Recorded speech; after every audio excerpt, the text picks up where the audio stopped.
खलीफा बनते ही उन्होंने अबू बकर की वसीयत के मुताबिक इराक की तरफ एक लश्कर रवाना किया। अबू उबैदा रज़ियल्लाहु अन्हु को लश्कर का सालार मुकर्रर फरमाया और इस तरह मुसलमानों की अजीमुश्शान फुतूहात का सुनहरी दौर शुरू हुआ। Iraq, Madain, Hulwan, Jazira, Khuzistan, Nahavand, Isfahan, Hamadan, Azerbaijan, Tabaristan, Armenia, Fars, Kerman, Khurasan, Sistan, Makran, Dimashq, Hims, Latakia, Yarmouk, Qinnasrin, Halab, Antakya और बैतुल मक़दिस फतह हुए। बैतुल मक़दिस की फतह का वाक़या कुछ इस तरह है कि मुजाहिदीन इस्लाम ने करीबन 3 साल में सारा शाम फतह कर लिया। अब फलस्तीन के सिर्फ 2 बड़े शहर रह गए थे, बैतुल मक़दिस जिसे यरूशलेम भी कहा जाता है और कैसारिया। उस जमाने में फलस्तीन शाम ही का हिस्सा था। 16 हिजरी में मुसलमानों ने दूसरी लड़ाइयों से फारिग होकर बैतुल मक़दिस का मुहासरा कर लिया। इस शहर में इब्राहीम अलैहिस्सलाम, इसहाक अलैहिस्सलाम, सुलेमान अलैहिस्सलाम, ईसा अलैहिस्सलाम और दूसरे नबियों की बहुत सी यादगारें हैं। रसूलुल्लाह सल्लल्लाहु अलैहि वसल्लम की भी मेराज के सफर में पहली मंजिल यही थी। मुसलमानों का पहला किबला भी यही था। न सिर्फ यहूदी और ईसाई बल्कि मुसलमान भी इसकी बहुत इज्जत करते थे और करते हैं। मुसलमानों ने जब बैतुल मक़दिस का मुहासरा किया तो शहर के बाशिंदों ने शहर के दरवाजे बंद कर लिए। चंद दिन तो इस तरह गुजरे, फिर उन्होंने मुसलमानों के सिपह सालार अबू उबैदा बिन जर्राह को पैगाम भेजा कि हम शहर मुसलमानों के हवाले करने के लिए तैयार हैं, लेकिन शर्त यह है कि मुसलमानों के खलीफा खुद यहाँ आए और सुलह का मुआहिदा करें। अबू उबैदा बिन जर्राह ने ये बात सैयदना उमर को लिख भेजी। खलीफा सानी सैयदना उमर ने सहाबा से मशवरा करके वहां जाने का फैसला किया। आपने रजब 16 हिजरी में हजरत अली रज़ियल्लाहु अन्हु को अपना कायम मकाम बनाया और रवाना हो गए। उस वक्त दुनिया के बड़े बड़े हुक्मरान उनका नाम सुनकर कांपते थे, लेकिन अपने वक्त के सबसे बड़े हाकिम के सफर का हाल ये था कि चंद बुजुर्ग सहाबा के सिवा उनके साथ कोई नहीं था। फौज, न खेमे, न कारे, न झंडे, एक ऊंट पर सवार थे। उस पर सत्तू और खजूर के 2 थैले लादे हुए थे। एक तरफ पानी की मश्क लटक रही थी। रास्ते में खाने का वक्त आता तो सब मिलकर खा लेते। आपका लिबास बहुत मामूली सा था। बैतुल मक़दिस के करीब पहुंचे तो सहाबा ने मशवरा दिया कि लिबास तब्दील कर ले। कीमती पोशाक पेश की, लेकिन आपने वो लिबास पहनने से इनकार कर दिया और फरमाया, अल्लाह ने हमें जो इज्जत दी है वो इस्लाम की वजह से है और हमारे लिए यही काफी है। गरज इसी हालत में शहर में दाखिल हुए। ईसाइयों ने शहर आपके हवाले कर दिया। मुसलमानों ने वहां एक मस्जिद बनाई, उसका नाम मस्जिद उमर रखा। ये आज भी मौजूद है और अब तक मस्जिद उमर कहलाती है। 14 हिजरी में मुसलमानों ने हिम्स को फतह कर लिया था। 17 हिजरी को रोम के बादशाह हिरकल ने हिम्स मुसलमानों से छीनने के लिए समुंदर के रास्ते फौज भेजी। इस फौज ने हिम्स का मुहासरा कर लिया। जजीरे के लोगों ने भी हिरकल को ऐसा करने पर उकसाया था। चुनाचे जजीरे से भी 30,000 फौज आकर हिरकल की फौज से मिल गई। सैयदना अबू उबैदा बिन जर्राह रजी अल्लाह अन्हु ने इन हालात की इत्तिला सैयदना उमर फारूक को भेजी तो उन्होंने उनकी मदद के लिए मजीद फौज रवाना की। दूसरी तरफ सुहैल बिन अदी की सरकर्दगी में एक फौज जजीरे की तरफ रवाना कर दी। खुद भी मदीने से चलकर दिमश्क आ गए ताकि नजदीक से तमाम हालात पर नजर रख सकें। सुहैल बिन अदी जजीरे की तरफ बढ़े तो जजीरे से हिम्स की तरफ रवाना होने वाली फौज को अपने घर की फिक्र पड़ गई। वो हिरकल की फौज का साथ छोड़कर वापस जजीरे चले गए।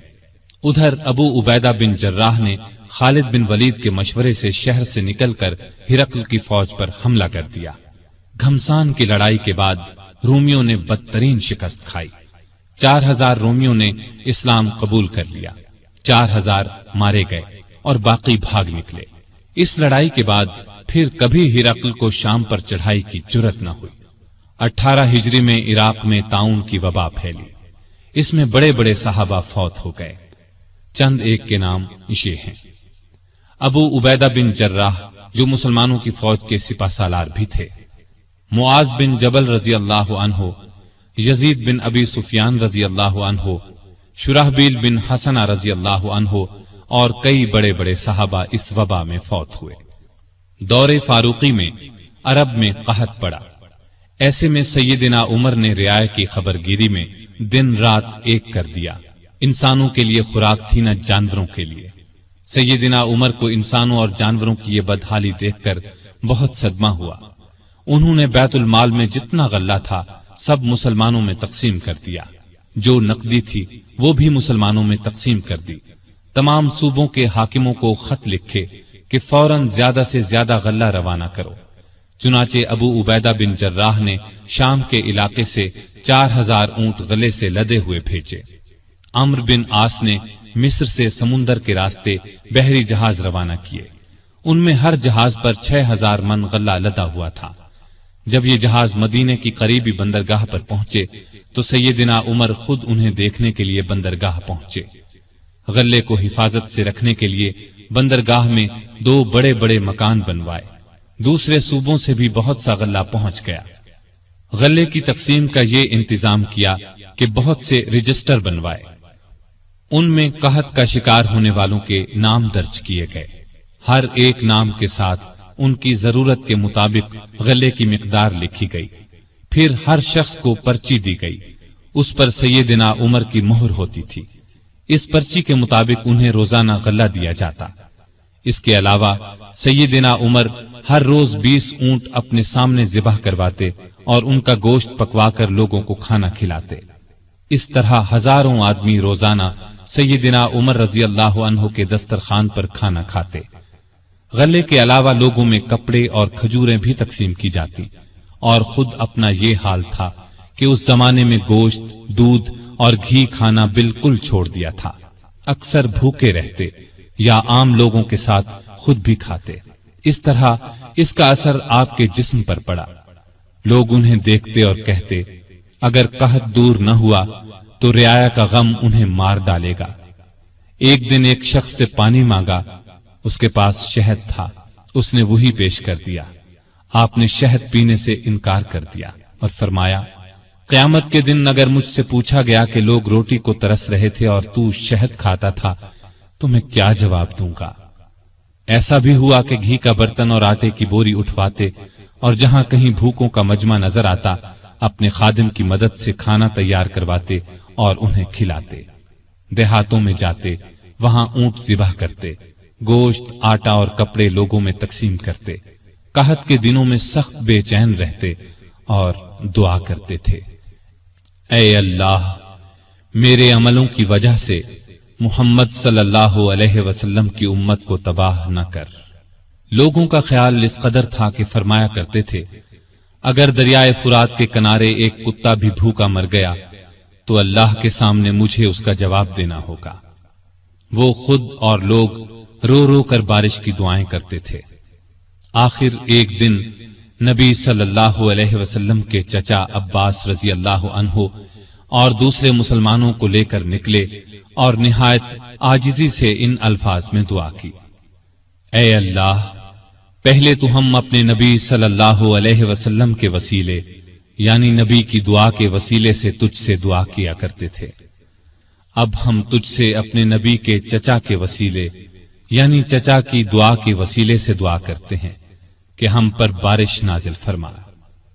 ابھی یہ دعا ہو رہی تھی کہ آسمان پر بادل چھا گئے اور ایسی موسلا دھار بارش ہوئی کہ ہر طرف پانی ہی پانی نظر آنے لگا۔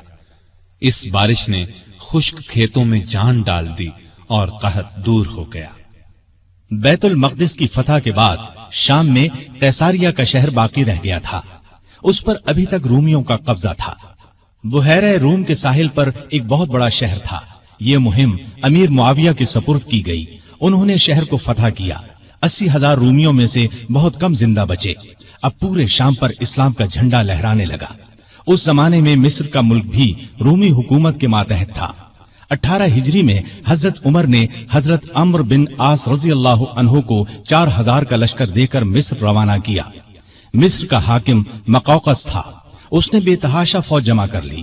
قلعہ بھی حد درجے محفوظ تھا۔ ان حالات کی خبر عمرو بن عاص نے سیدنا عمر کو دی تو انہوں نے 10,000 فوج اور بھیجی اور ان کے ساتھ بزرگ صحابی زبیر بن عوام کو سالار مقرر کیا۔ ان کے ہاتھ پر قلعہ فتح ہوا۔ इसके बाद इस्कंदरिया की बारी आई। इस्कंदरिया की फतह के बाद सैयदना उमर ने अम्र बिन आस को मिस्र का गवर्नर मुकर्रर किया। दरियाए नील मिस्र का एक बहुत बड़ा दरिया था। तारीख में है कि एक दिन बहुत से मिस्री अम्र बिन आस के पास आए और कहा, इस साल दरियाए नील में पानी बहुत कम रह गया है, हमारी फसलें बर्बाद हो रही हैं। पुराने जमाने से ये रस्म चली आ रही है कि जब दरिया में पानी कम हो जाए तो हम एक मुकर्रर तारीख को एक कुंवारी लड़की चुन लेते हैं, उसके वालिदैन की मर्जी से उसे निहायत कीमती जेवर और कपड़े पहनाकर दुल्हन की तरह बना देते हैं, फिर उसे दरियाए नील में गिरा देते हैं। इस तरह दरिया में पानी चढ़ जाता है, इर्द गिर्द के तमाम इलाके सैराब हो जाते हैं। अगर आप इजाजत दें तो हम ये रस्म अदा करें। अम्र बिन आस ने कहा, ये तो बड़ी जालिमाना रस्म है। जवाब में उन्होंने कहा, अगर आपने हमें ये रस्म अदा करने की इजाजत न दी तो मुल्क में कहत पड़ जाएगा, हम तबाह हो जाएंगे। अम्र बिन आस ने फरमाया, तुम लोग नादान हो, अल्लाह के हुक्म के बगैर दरिया में पानी हरगिज कम या ज्यादा नहीं हो सकता। इस्लाम ऐसी फजूल रस्मों को मिटाने के लिए आया है। मैं तुम्हें एक बेगुनाह लड़की पर जुल्म करने की इजाजत नहीं दूंगा। मिस्री मायूस होकर लौट गए। इत्तेफाक से दरिया में पानी कम हो गया। लोग कहत के डर से वतन छोड़ने की तैयारी करने लगे। सैयदना अम्र बिन आस ने ये सारा किस्सा सैयदना उमर को लिख भेजा। उन्होंने जवाब में लिखा, अल्हम्दुलिल्लाह, आपने मिस्रियों को बिल्कुल ठीक जवाब दिया। इस्लाम वाकई ऐसी फजूल रस्मों को मिटाने के लिए आया है। मैं एक खत भेज रहा हूं, इसको दरियाए नील में डाल देना। अम्र बिन आस ने खत को दरिया में डालने से पहले उसकी इबारत पढ़ी। उसके अल्फाज ये थे, ए नील, अगर तू अपने इख्तियार से बह रहा है तो मत बह, और अगर तू अल्लाह ताला के हुक्म से बह रहा है तो मैं अल्लाह ताला के हुजूर दुआ करता हूं कि वो तुझे पहले की तरह ज्यादा पानी के साथ जारी कर दे। ये रुका दरिया में डाल दिया गया। दूसरे दिन जब मिस्र के लोग सोकर उठे तो उन्होंने अल्लाह की कुदरत का अजीब नजारा देखा। दरिया का पानी कई गज ऊपर चढ़ गया था, किनारों से निकलकर इर्द गिर्द के इलाकों को सैराब कर रहा था। इतना ज्यादा पानी इसमें कभी नजर नहीं आया था। ये नजारा देखकर हजारहा मिस्री मुसलमान हो गए और वो जालिमाना रस्म हमेशा के लिए खत्म हो गई। सैयदना उमर रजी अल्लाह अन्हु के दौर में इस्लामी हुकूमत 22 लाख मुरब्बा मील तक फैल गई। इसमें अरब के अलावा इराक, ईरान, मिस्र, फलस्तीन, बहरैन, आर्मीनिया, आजरबाईजान, सीस्तान वगैरह बहुत से मुल्क शामिल थे। इतने बड़े मुल्क का इंतजाम सैयदना उमर ने बहुत खूबी से किया। इस्लामी सल्तनत को सूबों में तकसीम कर दिया, फिर हर सूबे को बहुत से जिलों में तकसीम किया। आमतौर पर एक सूबे में 10 से लेकर 20 तक जिले होते थे। मुल्क का इंतजाम सहाबा किराम रजी अल्लाह अन्हुम के मशवरे से करते थे। मशवरा करने के लिए उन्होंने एक मजलिस बनाई। उसमें सूझबूझ रखने वाले बड़े बड़े जलीलुल कद्र सहाबा शामिल थे। इस मजलिस को मजलिस शूरा कहा जाता था। इसके इजलास मस्जिद नबवी में होते थे। हर सूबे का एक गवर्नर मुकर्रर किया जाता था। खुद बिल्कुल सादा जिंदगी बसर करते थे। यही हिदायत गवर्नरों को थी। ओहदेदारों की निगरानी खुद करते थे। हज के जमाने में चारों तरफ से आए हुए लोगों से उनके गवर्नरों के हालात पूछते। लोग बेधड़क शिकायत करते। लोगों के सामने इस किस्म का खुतबा देते, लोगों, तुम पर जो लोग हाकिम मुकर्रर किए गए हैं वो इसलिए नहीं भेजे गए कि तुम्हें मारें पीटें और तुम्हारा माल छीन लें, बल्कि उन्हें मैं इसलिए भेजता हूं कि वो तुम्हें रसूलुल्लाह सल्लल्लाहु अलैहि वसल्लम के तरीके सिखाएं। अगर किसी ने इसके खिलाफ किया है तो मुझसे बयान करो ताकि मैं उसका बदला लूं। लोगों को आम इजाजत थी कि वो किसी वक्त भी अपनी शिकायत पेश कर सकते थे। एक मर्तबा मिस्र के एक गरीब शख्स ने शिकायत की कि गवर्नर के बेटे ने बिला वजह उसे पीटा है। आपने बाप बेटे को बुलवा लिया। जब दोनों आ गए तो सैयदना उमर ने उस गरीब को कोड़ा देकर फरमाया, जितने कोड़े उसने तुम्हें मारे थे उतने ही तुम इसे मारो। उस गरीब ने कोड़े मारने शुरू किए। जब तादाद पूरी हो गई तो उमर ने फरमाया, अब 2-4 कोड़े गवर्नर को भी मारो। लेकिन उस गरीब ने ऐसा करना पसंद न किया। जजीरे के गवर्नर के बारे में इत्तला मिली कि वो बारीक लिबास पहनते हैं। दरवाजे पर दरबान भी मुकर्रर कर रखा है। आपने उन्हें फौरन बुलवा लिया, उनके कपड़े उतरवाकर बालों का बुना हुआ कुर्ता पहना दिया और बकरियों का एक रेवड़ मंगवाकर उन्हें हुक्म दिया कि जंगल में जाओ और इन बकरियों को चराओ। गवर्नर का नाम इयाज बिन गनम था। वो रसूलुल्लाह सल्लल्लाहु अलैहि वसल्लम के सहाबी थे, एक सूबे के गवर्नर थे। इसलिए जब उन्होंने कहा कि वो आइंदा ऐसा लिबास नहीं पहनेंगे तो उमर ने उन्हें मुआफ कर दिया और ओहदे पर वापस भेज दिया। इयाज बिन गनम जब तक जिंदा रहे मोटा लिबास पहनते रहे।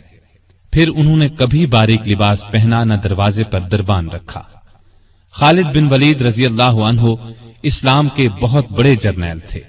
उन्होंने 20 लड़ाइयां लड़ी। बड़ी बड़ी हुकूमतों के लश्कर उनके मुकाबले में न ठहर सके। सैयदना उमर के जमाने में जब खालिद बिन वलीद फतूहात पर फतूहात हासिल कर रहे थे तो ऐन इस हालत में उमर ने उन्हें सिपह सालारी से माजूल कर दिया।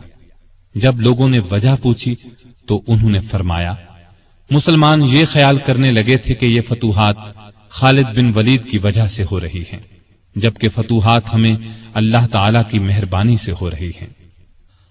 आपके जमाने में चूंकि इस्लामी हुकूमत बहुत फैल गई थी, लगातार फतूहात की वजह से माले गनीमत भी बहुत ज्यादा आने लगा था। इसलिए आपने 15 हिजरी में बैतुल माल कायम कर दिया। उसमें ज़कात, खिराज, जिजिया, माले गनीमत वगैरह जमा होता था और मुसलमानों में तकसीम किया जाता था। यतीमों, गरीबों और बेवाओं को उसमें से वजीफे दिए जाते थे। जरूरतमंदों को कर्ज भी दिया जाता था। जंगी जरूरियात पर भी खर्च किया जाता था। आमदनी और खर्च के मामले में हर दर्जा एहतियात करते थे। सैयदना उस्मान ने एक दिन इन्हें चिलचिलाती धूप में भागते देखा। पूछने पर उन्होंने बताया कि बैतुल माल का एक ऊंट गुम हो गया है, उसको तलाश कर रहा हूं। बहरैन से एक मर्तबा मुश्क आया। ये इंतहाई कीमती खुशबू थी। उसको मुसलमानों में तकसीम करने के लिए आदमी की तलाश हुई जो ये काम अच्छी तरह कर सके। सैयदना उमर की जौजा मोहतरमा आतिका ने कहा कि ये काम मैं कर सकती हूँ। सैयदना उमर ने फरमाया, नहीं, मैं तुम्हें इसकी इजाजत नहीं दे सकता, इसलिए कि तुम्हारी उंगलियों पर जो मुश्क लग जाएगा वो तुम अपने कपड़ों पर लगा लोगी। इस तरह आम मुसलमानों से ज्यादा तुम्हारे हिस्से में आएगा। एक मर्तबा बीमार हो गए। लोगों ने इलाज के तौर पर शहद तजवीज किया। बैतुल माल में शहद मौजूद था, लेकिन आपने लेना गवारा न किया। आखिर लोगों को जमा किया गया। जब सब ने इजाजत दे दी तब शहद दिया। आपने अदलो इंसाफ का बेहतरीन नमूना दुनिया को दिखाया। अल्लाह से डरने वाले काजी मुकर्रर किए, उनकी तनख्वाहें मुकर्रर की। उन्हें हुक्म दिया कि तमाम फैसले कुरान और हदीस के मुताबिक किए जाएं। कुरान और हदीस में हुक्म न मिले तो जिस राय पर आलिमों का इत्तिफाक हो उसके मुताबिक फैसला दिया जाए। उन्होंने कूफा में शुरैह को काजी मुकर्रर किया।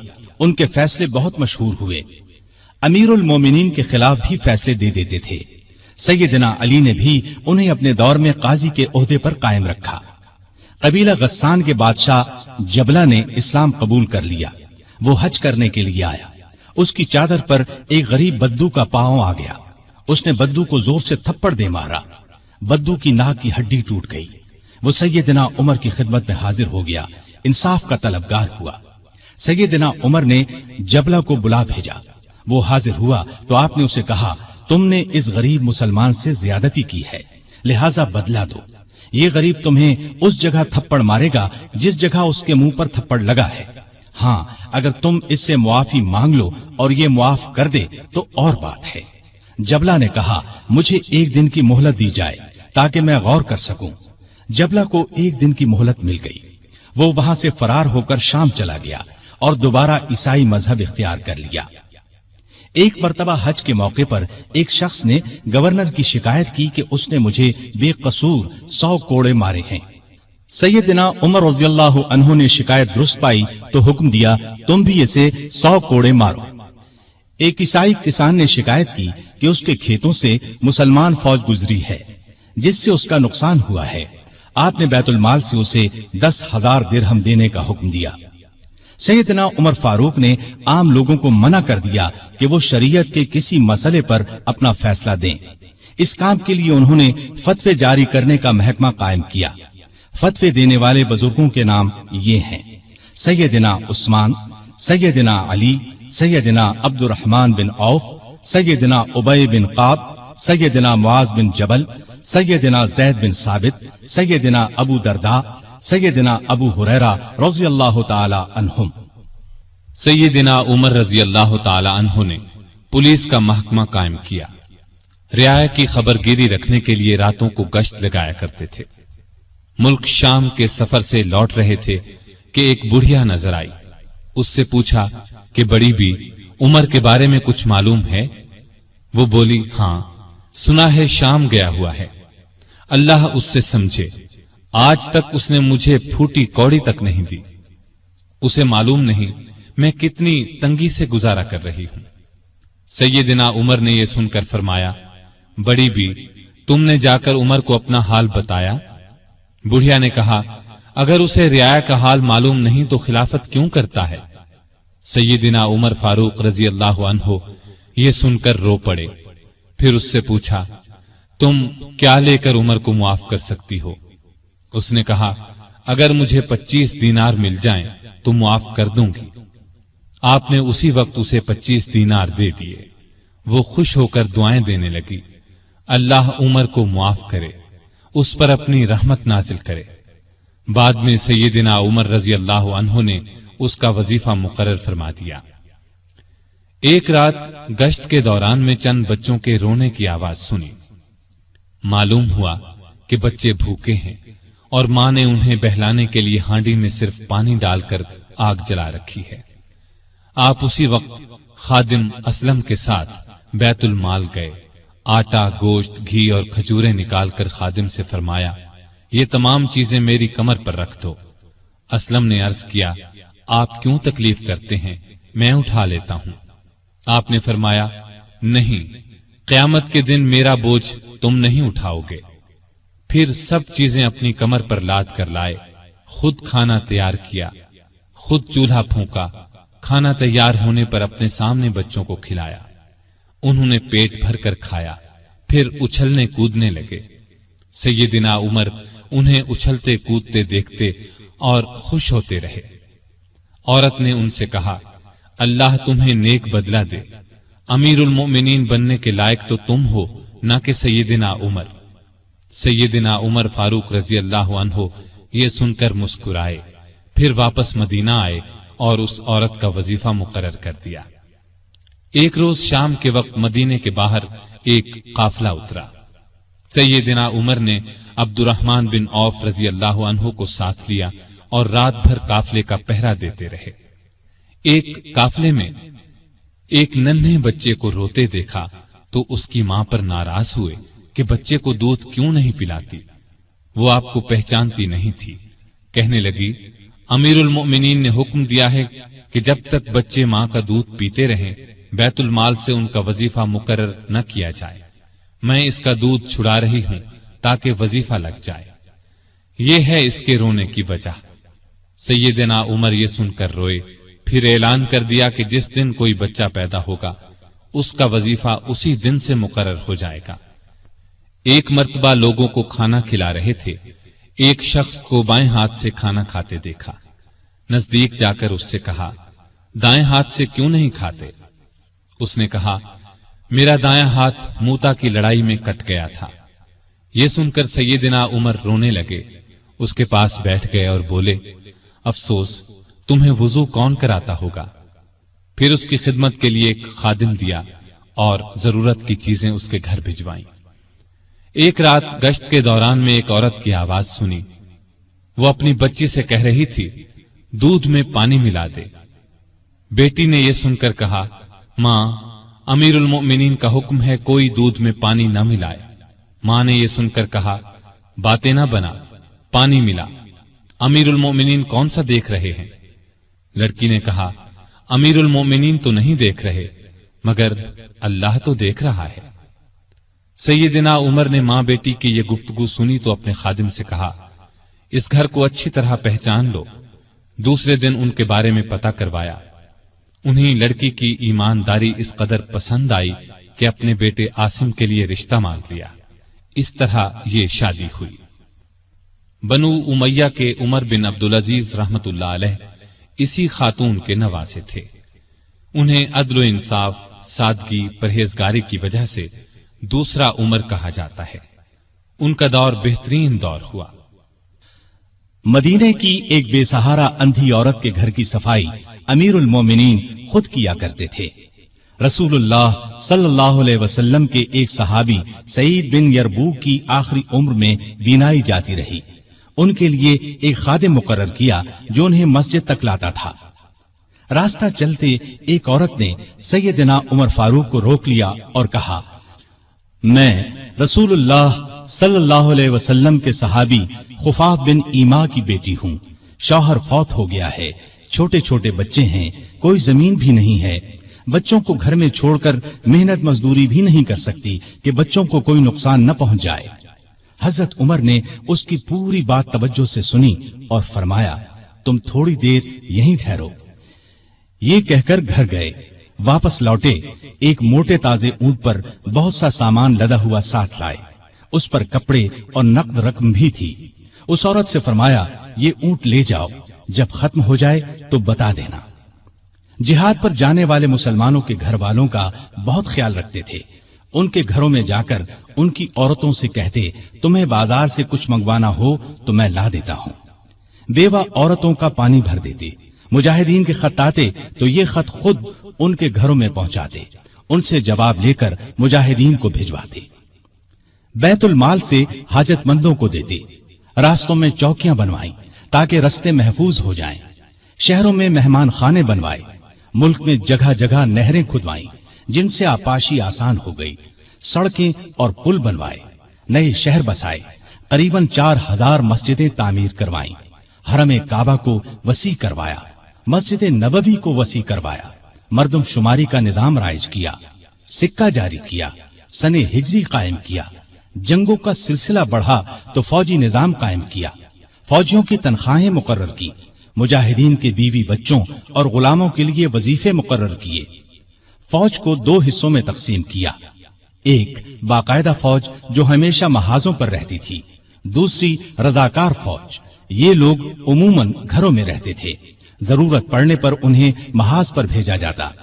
उनकी तनख्वाहें बाकायदा फौज से कम थीं। मुल्क में जगह जगह फौजी छावनियां कायम की। छावनियों के साथ अस्तबल तामीर करवाए। उनमें 4-4 हजार घोड़े तैयार रहते थे। ऊंट भी मौजूद रहते। फौज के साथ खजांची, तबीब, जर्राह, गनीमत के माल का हिसाब रखने वाले, दूसरी जुबानें जानने वाले और दुश्मन की जासूसी करने वाले भी रहते थे। फौज की तालीम का भी इंतजाम किया। फौज को ये हिदायत थी कि दुश्मन से जो अहद करो उसको पूरा करो। बच्चों, औरतों, बूढ़ों और राहिबों को कत्ल न करो। माले गनीमत में खियानत न करो। आबादियों को वीरान न करो। फलदार दरख्तों को न काटो। जो लोग जंग में कैदी बना लिए जाएं, उन्हें उनके करीबी रिश्तेदारों से जुदा न करो। लड़ाई में मारे जाने वालों के हाथ पांव, नाक कान न काटो। कुरान और हदीस की तालीम आम कर दी। सैयदना उमर खुद बहुत बड़े फकीह थे। उन्होंने तमाम इलाकों में फकीह मुकर्रर किए। लोग उनसे दीनी मसाइल पूछते थे। उनके जमाने में इस्लाम की बहुत इशाअत हुई। गैर मुस्लिमों से अच्छे सलूक की वजह से भी इस्लाम बहुत तेजी से फैला। इंसाफ का दामन किसी कीमत पर नहीं छोड़ते थे। शाम में मुसलमानों को मस्जिद बनाने के लिए एक जमीन की जरूरत पेश आई। जमीन एक यहूदी की थी। मुसलमानों ने जमीन उससे खरीदना चाही, लेकिन यहूदी ने इनकार कर दिया। मुसलमानों ने जबरदस्ती जमीन पर कब्जा करके मस्जिद बना ली। यहूदी ने सैयदना उमर से शिकायत की। सैयदना उमर फारूक ने हुक्म दिया कि मस्जिद नाजायज तरीके से बनाई गई है। इस्लाम इसकी इजाजत नहीं देता। मस्जिद को गिराकर जमीन यहूदी को दे दी जाए। चुनाचे जमीन यहूदी को वापस दे दी गई। उसने उस जगह अपना मकान बना लिया। सैयदना उमर फारूक रज़ियल्लाहु अन्हु दुआ किया करते थे कि ऐ अल्लाह, मुझे अपनी राह में शहादत नसीब फरमा। मुझे अपने रसूल के शहर में मौत दे। खिलाफत के 11वें साल अल्लाह ताला ने उनकी ये दोनों दुआएं پوری کر دیں۔ ذی الحج 23 ہجری میں حج کے لیے مکہ گئے۔ آپ جب حجر اسود کو بوسہ دیتے تو کہتے تھے، اے حجر اسود، میں جانتا ہوں کہ تو ایک پتھر ہے، تو نہ نفع دے سکتا ہے اور نہ نقصان۔ اگر میں نے رسول اللہ صلی اللہ علیہ وسلم کو تیرا بوسہ لیتے ہوئے نہ دیکھا ہوتا تو میں تیرا بوسہ نہ لیتا۔ یہ سیدنا عمر کی توحید کا کمال نمونہ ہے۔ حج سے فارغ ہو کر اس مہینے کی آخری تاریخوں میں واپس لوٹے۔ جمعے کے دن مسجد میں خطبہ دیا جو بہت طویل تھا۔ اس میں لوگوں کو بہت نصیحتیں کی۔ اس خطبے میں اپنے ایک خواب کا ذکر کیا اور فرمایا، میں سمجھتا ہوں میری موت کا وقت آ پہنچا ہے۔ اس کے ساتھ ہی خلافت کے بارے میں کچھ ایسی باتیں بیان کی جن سے معلوم ہوتا تھا کہ آئندہ ہونے والے خلیفہ کے بارے میں پریشان ہیں۔ مدینے میں مغیرہ بن شعبہ کا ایک غلام تھا۔ یہ ایرانی تھا، اچھا کاریگر تھا۔ اس کا نام ابو لؤلؤ فیروز تھا۔ ایک دن سیدنا عمر سے شکایت کی کہ میں دن بھر کام کر کے جو کچھ کماتا ہوں، میرا آقا اس میں سے بہت زیادہ رقم لے لیتا ہے، اس میں کمی کرا دیں۔ سیدنا عمر نے پوچھا، تم کون سا کام جانتے ہو؟ اس نے کہا، میں لوہار بھی ہوں، بڑھئی بھی ہوں اور بیل بوٹے بھی بنانا جانتا ہوں۔ سیدنا عمر نے دریافت کیا، تمہارا آقا تم سے روزانہ کتنی رقم لیتا ہے؟ اس نے کہا، 2 درہم روزانہ۔ اس پر سیدنا عمر نے فرمایا، تم جو کام جانتے ہو اس کے مقابلے میں تو یہ رقم زیادہ معلوم نہیں ہوتی۔ اس پر ابو لؤلؤ ناراض ہو کر چلا گیا۔ اگلے دن ابو لؤلؤ فجر کی نماز سے پہلے مسجد میں چھپ کر بیٹھ گیا۔ سیدنا عمر لوگوں کو نماز پڑھانے لگے تو اس نے کونے سے نکل کر 2 دھاری خنجر سے امیر المؤمنین پر 6 وار کیے اور پھر صفوں میں کھڑے مسلمانوں کو زخمی کرتا باہر بھاگا، لیکن مسلمانوں نے پکڑ لیا۔ اس پر اس نے وہی خنجر اپنے پیٹ میں جھونک لیا اور مر گیا۔ ادھر امیر المؤمنین شدید زخمی ہو گئے۔ انہوں نے عبد الرحمن بن عوف رضی اللہ عنہ کا ہاتھ پکڑ کر اپنی جگہ کھڑا کر دیا، خود زمین پر گر پڑے۔ لوگوں نے نماز سے فارغ ہو کر دیکھا، جن مسلمانوں کو ابو لؤلؤ نے زخمی کیا تھا ان میں سے 7 دم توڑ چکے تھے، باقی بہت زیادہ زخمی نہیں ہوئے تھے۔ البتہ سیدنا عمر کی حالت نازک تھی۔ ایسے میں انہوں نے عبداللہ بن عباس سے پوچھا، مجھے کس نے مارا ہے؟ انہوں نے بتایا، مغیرہ بن شعبہ کے غلام ابو لؤلؤ نے۔ یہ سن کر فرمایا، اللہ کا شکر ہے، میری موت کسی ایسے شخص کے ہاتھ سے نہیں ہوئی جو اسلام کا دعویٰ کرتا ہو۔ لوگ انہیں اٹھا کر گھر لائے، دودھ پلایا گیا تو وہ زخموں کے راستے باہر آ گیا۔ اب سب کو یقین ہو گیا کہ امیر المؤمنین کا آخری وقت آ پہنچا ہے۔ لوگ غم سے نڈھال ہو گئے، ان سے ملنے کے لیے آنے لگے۔ ایک نوجوان ایسے میں ملنے آیا، اس نے کہا، اے امیر المؤمنین، آپ اللہ کی بشارت سے خوش ہو جائیں۔ آپ ان اصحاب میں سے ہیں جو بہت پہلے اسلام لائے اور رسول اللہ کے ساتھی بنے۔ خلیفہ بنائے گئے تو آپ نے انصاف سے کام لیا، پھر آخر آپ کو شہادت نصیب ہو گئی۔ یہ سن کر سیدنا عمر نے فرمایا، اے بھتیجے، اللہ کرے یہ چیزیں میرے گناہوں کے برابر برابر ہی ہو جائیں، مجھے کوئی عذاب ہو نہ ثواب۔ مطلب ان کے کہنے کا یہ تھا کہ بس عذاب سے بچ جاؤں۔ وہ نوجوان واپس جانے لگا تو سیدنا عمر فاروق رضی اللہ عنہ کی نظر اس کی چادر پر پڑی جو زمین کو چھو رہی تھی۔ اس نازک حالت میں بھی انہیں شریعت کا اس قدر پاس تھا کہ فرمایا، اس نوجوان کو واپس بلاؤ۔ اسے واپس ان کے سامنے لایا گیا تو فرمایا، اے بھتیجے، اپنا تہبند اونچا باندھو، اس سے کپڑا بھی صاف رہے گا اور تمہارے رب کے نزدیک یہ پرہیزگاری کی بات بھی ہے۔ سیدنا ابن عباس رضی اللہ عنہ نے ان کا مرتبہ اور نیکیاں بیان کی تو فرمایا، اللہ کی قسم، اگر میرے پاس دنیا بھر کا سونا ہوتا تو اس سے پہلے کہ میں اللہ کے عذاب کو دیکھوں میں اسے اللہ کی راہ میں دے دیتا، یعنی عذاب کے خوف سے سارا سونا خیرات کر دیتا۔ اس کے بعد اپنے بیٹے عبداللہ کو بلایا، ان سے پوچھا کہ مجھ پر کتنا قرض ہے۔ انہوں نے حساب لگا کر بتایا، 86,000 درہم۔ इस पर उन्हें कुछ हिदायत दी। आखिर में फरमाया, इस कर्ज को मेरी तरफ से अदा कर देना। इसके बाद फरमाया, उम्मुल मोमिनीन आयशा सिद्दीका रजी अल्लाह ताला अन्हा के पास जाओ और कहो, उमर बिन खत्ताब आपको सलाम कहता है और अपने दो साथियों यानी नबी करीम सल्लल्लाहु अलैहि वसल्लम और अबू बकर के साथ दफन होने की इजाजत चाहता है। अब्दुल्ला बिन उमर आयशा सिद्दीका की खिदमत में हाजिर हुए। वो उस वक्त सैयदना उमर के सदमे में रो रही थी। उनका पैगाम सुनकर फरमाया, ये जगह मैंने अपनी कब्र के लिए रखी थी, लेकिन अपने आप पर उमर को तरजीह देती हूं। सैयदना अब्दुल्ला ये जवाब सुनकर वापस आए और सैयदना उमर को उनका जवाब बताया। आपने अल्लाह का शुक्र अदा किया। फिर फरमाया, मैं मर जाऊं तो मेरा जनाजा उठाकर वहां ले जाना और उन्हें सलाम करके एक बार फिर अर्ज करना, उमर बिन खत्ताब इजाजत तलब करता है। अगर इजाजत दे दें तो मुझे अंदर ले जाकर दफन कर देना, और अगर इनकार कर दें तो आम मुसलमानों के कब्रिस्तान में दफन कर देना। हालत जब ज्यादा नाजुक हो गई तो फरमाया, खिलाफत का हकदार Usman, Ali, Zubair, Abdur Rahman bin Auf और साद बिन अबी वक्कास रजी अल्लाह अन्हुम से ज्यादा किसी को नहीं समझता। रसूलुल्लाह सल्लल्लाहु अलैहि वसल्लम भी वफात तक इनसे खुश थे। इनमें से जिसे खलीफा चुन लिया जाए उसकी इताअत करना। फिर अपने बाद होने वाले खलीफा को वसीयत की कि मुहाजिरीन और अंसार से अच्छा सलूक करना। जो लोग हमारी पनाह में आ गए उनकी जानों और मालों की हिफाजत करना, उनसे किए हुए हर आहद को पूरा करना। आप 27 जिलहज 23 हिजरी को जख्मी हुए।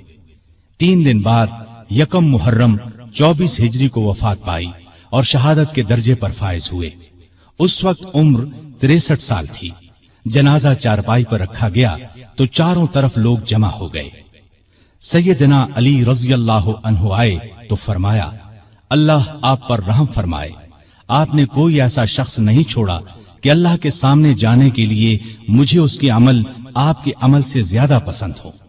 अल्लाह की कसम, मुझे उम्मीद थी कि अल्लाह आपको आपके दोनों साथियों के साथ रखेगा, इसलिए कि मैं अक्सर रसूलुल्लाह सल्लल्लाहु अलैहि वसल्लम को इस तरह फरमाते हुए सुना करता था, मैं गया और अबू बकर उमर गए, मैं दाखिल हुआ और अबू बकर उमर दाखिल हुए, मैं निकला और अबू बकर उमर निकले। जनाजा हजरत सुहैब रज़ी अल्लाह अन्हु ने पढ़ाया।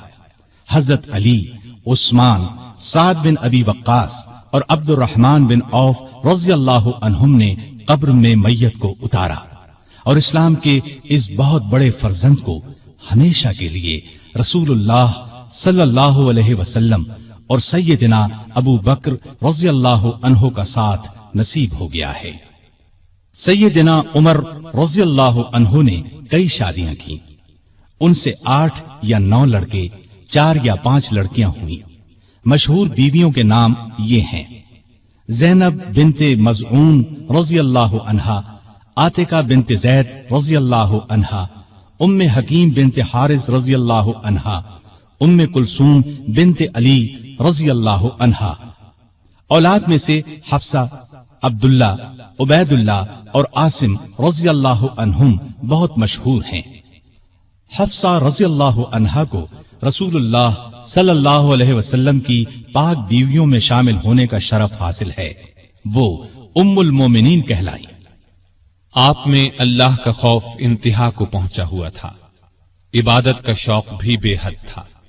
रातों को जागकर नफल पढ़ा करते थे। कुरान करीम की जिन आयात में क़यामत का जिक्र है उनको पढ़ते वक्त बहुत रोते। तरावीह की नमाज को उन्होंने बाजमात कराया। उनके दौर से आज तक तरावीह बाजमात अदा की जाती है।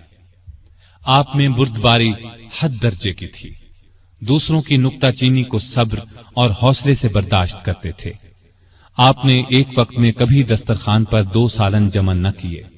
रसूलुल्लाह सल्लल्लाहु अलैहि वसल्लम और अबू बकर रजी अल्लाह अन्हु का भी यही मामूल था। نبی کریم صلی اللہ علیہ وسلم سے آپ کو انتہا درجے کی محبت تھی. آپ صلی اللہ علیہ وسلم پر اپنی جان قربان کرنے کے لیے ہر دم تیار رہتے تھے. کوئی رسول اللہ صلی اللہ علیہ وسلم کی شان میں ذرا سی گستاخی کرتا تو اس کی گردن اڑانے پر تیار ہو جاتے. ایک بار سیدنا عمر فاروق رضی اللہ عنہ نے فرمایا، اے اللہ کے رسول، مجھے آپ سے اپنی جان سے بھی زیادہ محبت ہے. نبی کریم صلی اللہ علیہ وسلم نے سیدنا عمر فاروق رضی اللہ عنہ کو دنیا ہی میں جنتی ہونے کی بشارت دی.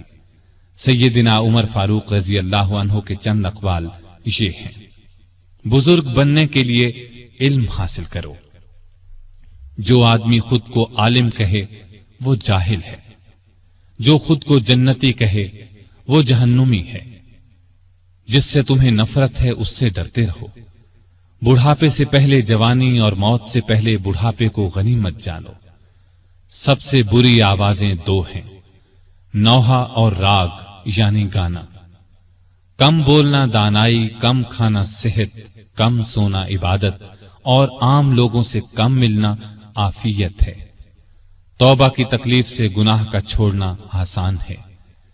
برا چاہنے والوں کی دوستی سے پرہیز کرنا ضروری ہے. جو عیب سے واقف کرے وہ دوست ہے، اور جو اس پر تعریف کرے وہ ایسا ہے جیسے دوسرے کو ذبح کر دیا جائے.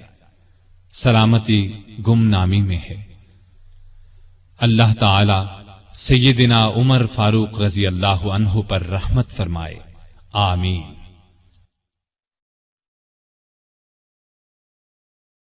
سامعین محترم، ابھی آپ دارالسلام اسٹوڈیو لاہور پاکستان سے سن رہے تھے فاروق اعظم. دارالسلام اسٹوڈیو تلاوت قرآن مجید، ترجمہ سیرت النبی، قصص الانبیاء، صحابہ کرام، ائمہ اعظام اور محدثین کے حالات و واقعات، نیز نماز، روزہ، حج اور دیگر عبادات کا صحیح طریقہ، بچوں اور عورتوں کے لیے انتہائی دلچسپ اور سچی کہانیاں، اور وہ سب کچھ جس سے نئی نسل کی تربیت اسلامی خطوط پر ہو سکے، آڈیو کیسٹ اور سیڈیز میں پیش کر رہا ہے. دارالسلام اسٹوڈیو دارالسلام پبلشرز اینڈ ڈسٹریبیوٹرز کا ایک حصہ ہے، جو اسلامی کتب کی اشاعت کا بین الاقوامی ادارہ ہے، جس کا ہیڈ آفس سعودی عرب کے دارالحکومت ریاض میں واقع ہے، جس کے مینیجنگ ڈائریکٹر جناب عبد المالک مجاہد ہیں. دارالسلام کا دنیا کے 27 ملکوں میں نیٹ ورک ہے. پاکستان میں اس کا ایڈریس نوٹ کر لیں: دارالسلام اسٹوڈیو، 50 لوور مال، نزد MAO کالج، لاہور. فون 7240024، 7232400 اور 7120054. فیکس 7354072. یہ پیشکش تھی محمد طارق شاہد کی.